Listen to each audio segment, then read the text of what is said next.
Desa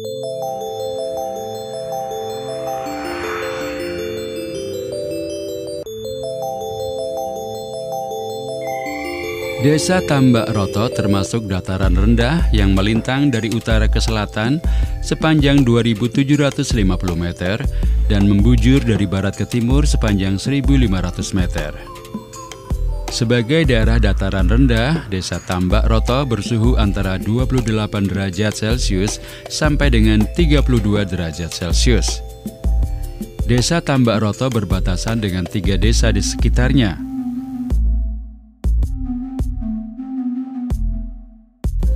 Sebelah selatan, Desa Tambak Roto berbatasan dengan Desa Kutorojo.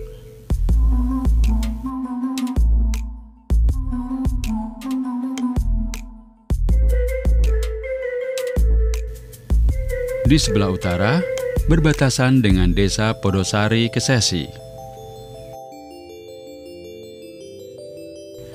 Bagian timur, berbatasan dengan Desa Kalijoyo. Any ideas? Sedangkan di sebelah barat berbatasan dengan Desa Tajur, Kecamatan Kandang Serang.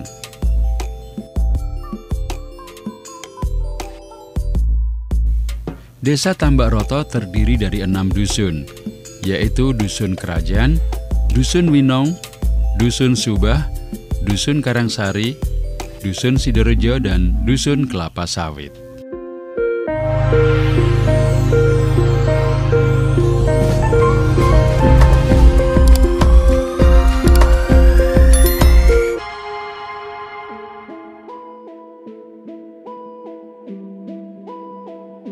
Sobat, dulu Desa Tambak Roto merupakan hutan belantara dan merupakan hutan yang sangat lebat. Desa Tambak Roto berasal dari kata tambak dan papak. Kata papak sendiri dalam bahasa Indonesia artinya rata atau dalam bahasa Jawa roto. Sebelum Desa Tambak Roto diberi nama tersebut, ada beberapa sesepuh desa yang terhormat dan terpandang. Mereka adalah Kiai Tambak yang menguasai wilayah Tambak Roto bagian timur.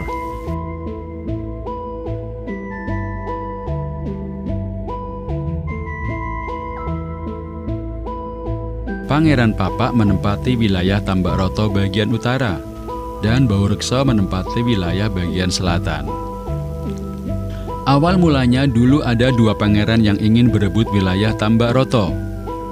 Wilayah yang diperebutkan ini dulunya bernama Alas Tajur dan sekarang masuk ke wilayah Kandang Serang. Kedua pangeran yang berperang bernama Pangeran Papak dan Pangeran Tajur. Terjadi pertarungan di antara keduanya, hingga akhirnya pertarungan dimenangkan oleh Pangeran Papak. Sedangkan Pangeran Tajur mati. Pangeran Tajur mati di tangan Pangeran Papak dengan menggunakan golok. Nah, tempat terjadinya pertarungan tersebut kemudian diberi nama Tanah Sigolok, di mana saat ini merupakan nama salah satu sawah di Tambak Roto.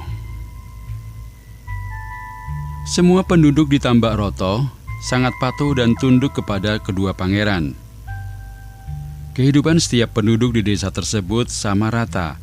Maksudnya kehidupannya tidak terlalu kaya dan tidak terlalu miskin. Hal itu dikarenakan setiap penduduk yang terlalu kaya akan disamaratakan oleh Pangeran Papak, sehingga kehidupan desa tersebut damai dan tentram. Tidak ada kesombongan dan tidak ada orang yang kikir. Oleh karena itu, desa ini dinamakan Desa Tambak Roto. Dan sampai sekarang pun kehidupan penduduk di Desa Tambak Roto semua rata. Konon di bagian barat Desa Tambak Roto terdapat sebuah sumur yang bernama Sumur Sinangka, yaitu sumur yang biasa digunakan untuk mandi para bidadari. Sumur tersebut dianggap sebagai sumur ajaib, karena Sumur Sinangka hanya bisa terlihat oleh orang-orang tertentu yang dikehendaki. Menurut cerita, pada akhir zaman nanti Sumur Sinangka akan terlihat oleh semua orang. Selain munculnya Sumur Sinangka, akhir zaman di Desa Tambak Roto juga ditandai dengan adanya pasar Sukma Ilang. Sukma Ilang dalam bahasa Jawa bermakna berisi makhluk gaib, di tempat yang kini masih menjadi lapangan depan PAUD Kelapa Sawit. Menurut kepercayaan, jika kita akan pergi ke pasar Sukma Ilang, maka kita harus mengalungkan janur di kepala atau tangan. Jika tidak memakai janur, maka orang tersebut tidak akan pernah bisa kembali lagi.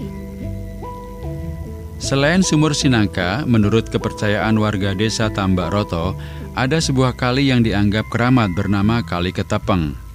Di Kali Ketapeng dipercaya memiliki kekuatan mistis oleh warga desa Tambak Roto. Beberapa orang percaya bahwa air dari Kali Ketapeng dapat menyembuhkan penyakit. Kemudian ada pula sebuah tradisi yang dilakukan oleh warga desa Tambak Roto, di mana jika ada warga desa yang akan menikah dan berbeda dusun, maka si pengantin pria diharuskan untuk berjalan berputar melewati Kali Ketapeng. Bila tidak dilakukan, maka akan terjadi celaka pada pernikahan tersebut.